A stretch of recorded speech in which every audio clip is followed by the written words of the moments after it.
Здравейте, днес ще ви покажа 4 упражнения за състояние наречено голф лакът, като то представлява болка в областта, в тази област на лакътя, като това е състояние, което въвлича флексорите на китката и на пръстите, които минават от тук и сухожилията им се залавят в тази област на лакътя. Така че ако имате болка в тази област, останете до края на клипа и опитайте упражненията. Аз съм Стойчо, физиотерапевт от PhysioX.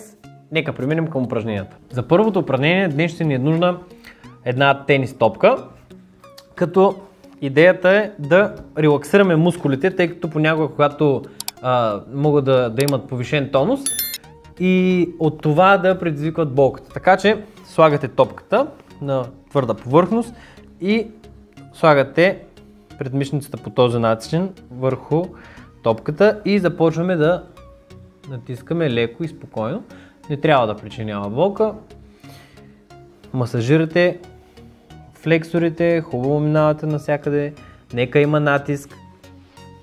Това може да го правите от 30 секунди до 2 минути, може да го правите всеки ден, може да го правите няколко пъти на ден.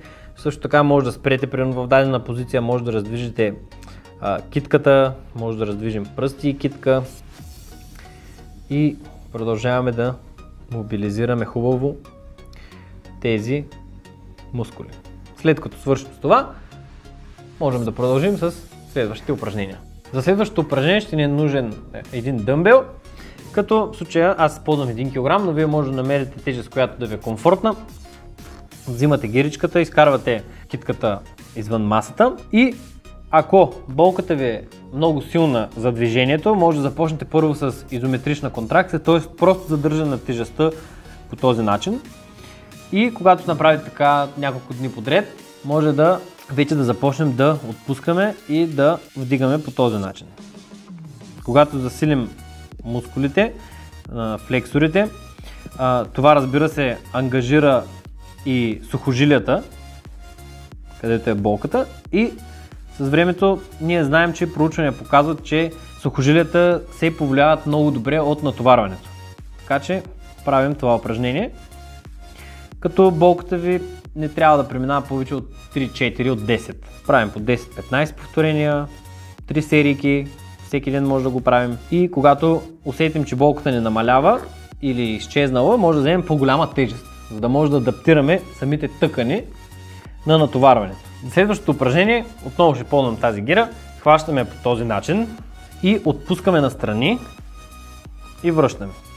Като целта тук е да заздравим мускулът пронатор, който ето тук се намира по този начин. Така. И правим така. Сега, това да мен е доста леко, но вие може да намерите тежест, която да ви е най-удобна за вас. Като също така може да използвате или нещо по-дълго, за да има по-голям лост на натоварване, като например чук. Хващаме чука и вдигате по този начин. За следващото упражнение отново взимам тенис топката и това, което може да направим, просто да стиснем топката, така активираме флексорите на пръстите, на китката и задържаме. Може да задържаме така 30-40 секунди, минута и след това отпускаме. Може да направим така 3 серийки. Ако е болезнено, може да правим това. Ако след като премине болката, може да вземем такъв тип уред, може да намерите някъде в интернет, за засилване на флексорите на пръстите и просто стискаме. Хоп. Стискаме, задържаме една секунда, отпускаме. Стискаме, задържаме, отпускаме.